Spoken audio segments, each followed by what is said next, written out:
Hello student, कैसे हैं आप सब। एक बार पुनः शिव कोचिंग क्लासेस पर स्वागत है। क्लास 12 केमिस्ट्री एनसीईआरटी चैप्टर 5 में आज का टॉपिक है पेप्टिकरण। और छोटा सी वीडियो बनाने का तात्पर्य है आप इसे अच्छे से समझेंगे, कम समय लगेगा, थोड़ा शांत तक देखिएगा। पेप्टिकरण है क्या, सबसे पहले समझते हैं इसका क्वेश्चन कैसे आता है। पहला क्वेश्चन इससे पूछ देता है कि पेप्टिकरण की क्रिया को सचित्र समझाइए, और इसी से क्वेश्चन आ जाता है पेप्टिकरण पर टिप्पणी लिखो।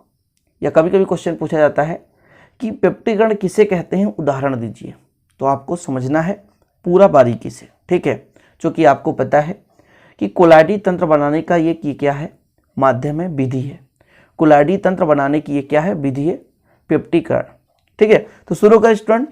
तो परिभाषा यदि ये पूछा जाएगा तो आपको बताना है कि तुरंत बने अवक्षेप को किसी उपयुक्त विद्युत अपघट्ट को मिलाकर कोलाइडी विलयन में परिवर्तन पेप्टिकरण कहलाता है। मतलब किसी भी पदार्थ को यदि हम तुरंत बनाते हैं, तुरंत अवक्षेप कहने का मतलब कोई, जैसे आप लीजिए खाना बनाते हैं, तो खाना आप शाम को खाते हैं और एक खाना बनते ही टाइम खाते हैं। तो खाना बनाते ही उसे खाओ तो तुरंत का अवक्षेप कहलाएगा, ताजा ताजा कहलाता जिसे। ऐसे ही कोई भी यौगिक का आपने बनाया, जिसका मान लीजिए कोलाइडी तंत्र बनाना है, तो उसका ताजा अवक्षेप लेंगे। क्या करेंगे, ताजा अवक्षेप, तुरंत का बना हुआ, और फिर उसको क्या करेंगे, विद्युत अपघट्ट कुछ मात्रा उसमें मिला देंगे, तो वो सीधा का सीधा कोलाइडी तंत्र बना लेगा, कोलाइडी विलयन बना लेगा। कोशिश करेंगे समझने को मैं क्या कह रहा हूँ। जैसे आप गर्म कर रहे हैं कोई पदार्थ, है ना, उससे आप मान लीजिए खिचड़ी पका रहे हैं, तो खिचड़ी पकाएंगे तुरंत खाएंगे, ताजा अवक्षेप कहलाएगा, ताजा वो खिचड़ी है आपके लिए। लेकिन उसी को प्यारे बच्चों यदि आप कुछ समय के लिए रख देते हैं, 1 घंटे 2 घंटे, फिर आपको ताजा अवक्षेप नहीं होगा। तो तुरंत बने अवक्षेप यानी तुरंत ताजा अवक्षेप लेते हैं किसी भी पदार्थ का, जिसका जैसे आप आयरन हाइड्रोक्साइड ले सकते हैं, आयरन क्लोराइड ले सकते हैं, एल्यूमिनियम क्लोराइड ले सकते हैं, जो भी आपको लेना है तो ले सकते हैं।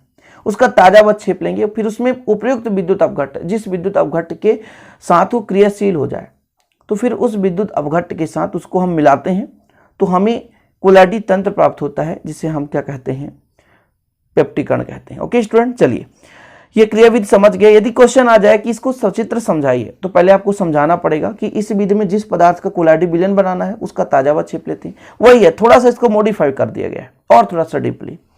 इस अवक्षेप में एक उपयुक्त अभिकर्मक मिलाते हैं जो कि पेप्टिकारक कहलाता है, यानी जिसको मिलाया जाता है पेप्टिकारक। कहने का मतलब पेप्टिकरण क्रिया जिससे हो रही है उसे हम पेप्टिकारक कहेंगे। यह पेप्टिकारक बहुधा समान आयन वाले विद्युत अपघट्ट का तनु विलयन होता है, ठीक है ना। और इसके जो पेप्टिकरण की विपरीत क्रिया जो होता है वो स्कंदन कहलाता है। तो कुल मिलाकर के पेप्टिकरण थोड़ा सा यहाँ पर बड़ा रूप बना दिया गया है, क्योंकि समझाने के लिए बोल दिया है, समझ रहे ना। तो चलिए इसका हम थोड़ा सा आपको डायग्राम बनाकर बताते हैं कैसे आपको इसको पेपर में रिप्रेजेंट करना है। तो सबसे पहले हम ले लेते हैं, मान लीजिए आयरन हाइड्रोक्साइड का ताजा अवक्षेप। ऐसे आपको डायग्राम बनाना है। ये हो गए स्टूडेंट आयरन हाइड्रोक्साइड। तो यहाँ पर आपको लिखना है FeOH का क्या, होल थ्राइस, ठीक है। इसमें हम थोड़ा सा विद्युत अपघट्ट मिलाएंगे। जैसे विद्युत अपघट्ट मिला देते हैं FeCl3, क्या, FeCl3, ठीक है। ये हो गया आपका विद्युत अपघट्ट। विद्युत अपघट्ट मिलाने पर जो स्टूडेंट यहाँ से Fe3 पॉजिटिव है, इसके सतह पर अधिशोषित होगा, ठीक है। तो यहाँ पर लिखना है आपको Fe3 पॉजिटिव आयन का क्या हो रहा है, अधिशोषण। क्या हो रहा है, अधिशोषण। Fe3 पॉजिटिव आयन का अधिशोषण हुआ। अधिशोषण के फलस्वरूप ये बनाता है FeOH का होल थ्राइस। अब इसमें आपको ऐसे छोटे छोटे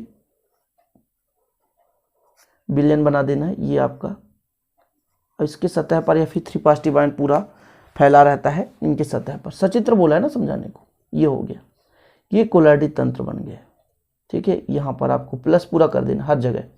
और भी कई सारे बना सकते हो, 5, 10, 15, है ना, कई सारे बना सकते हो स्टूडेंट। तो ये आपका क्या है, ये जो आपके प्राप्त हो गए FeOH का होल थ्राइस।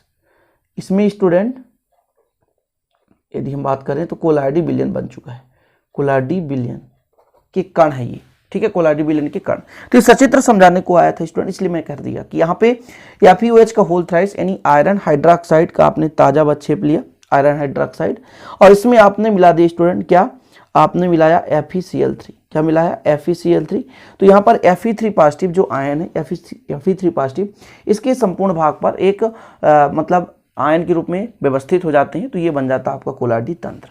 तो कोलाडी तंत्र बनाने का विधि था पेप्टिकरण। उम्मीद करता हूं कि आपको समझ में आया होगा कि पेप्टिकरण है क्या। पेप्टिकरण का मतलब है कोलाडी तंत्र बनाना, यानी कोलाडी विलयन बनाना। तो जब कोलाडी विलयन बनता है तो उसमें कोलाडी कण होते हैं, तो हम इसका कोलाडी कण लेना चाहते थे स्टूडेंट। तो अपन ने क्या किया, एक ताजा अवक्षेप लिया, उसमें उपयुक्त विद्युत अपघट्ट मिला दिया, और विद्युत अपघट्ट के कारण स्टूडेंट जो विद्युत अपघट्ट के आयंस है उसके कण के चारों व्यवस्थित हो गए, तो एक कोलाडी कण बन जाता है। अब छोटा सा वीडियो बनाने का तात्पर्य यह है कि आप लोगों को किसी प्रकार की दिक्कत ना हो सके। इसको और बारीकी से समझना है तो एक और एग्जाम्पल ले सकते हैं। यहाँ पर आयरन हाइड्रोक्साइड हमने लिया था, एल्यूमिनियम हाइड्रोक्साइड के ताजे अवक्षेप को कुछ तनु HCl मिले, यदि तनु HCl युक्त जल के साथ यदि उबाल दिया जाए तो एल्यूमिनियम हाइड्रोक्साइड का कोलाडी विलयन प्राप्त हो जाता है। मतलब एल्यूमिनियम हाइड्रोक्साइड का ही कोलाडी विलयन हमको बनाना है प्यारे बच्चों, तो उसमें हम विद्युत अपघट्ट HCl का प्रयोग करते हैं, साथ में जल में उबालकर। पूरा स्क्रीनशॉट ले सकते हैं कि जब ताजे अवक्षेपित पदार्थ में विद्युत अपघट्ट मिलाते हैं तो अवक्षेप के कण विद्युत अपघट्ट के किसी एक आयन को वर्णात्मक अधिशोषण करके स्थिर विद्युतीय प्रतिकर्षण के कारण कोलाडी अवस्था में चले जाते हैं। इसे फेरिक हाइड्रोक्साइड के अवक्षेप में विद्युत अपघट्ट फेरिक क्लोराइड मिलाने पर प्राप्त फेरिक हाइड्रोक्साइड साल के द्वारा है ना प्राप्त किया जा सकता है। समझा सकते हैं इसको, तो इसको भी लिखना। ये दूसरा एग्जाम्पल है, एल्यूमिनियम हाइड्रोक्साइड में HCl मिला दिए। तो उम्मीद करता हूं स्टूडेंट आपको समझ में आ गया होगा। पेप्टिकरण एग्जाम के दृष्टिकोण से बहुत ही महत्वपूर्ण है, इसलिए आप लोग तैयार कर लेना, और ऐसी वीडियो पाने के लिए चैनल को सब्सक्राइब कर लेना, साथ ही बेल आइकन प्रेस कर लेना। मिलते हैं अगली वीडियो में। जय हिंद, वंदे मातरम।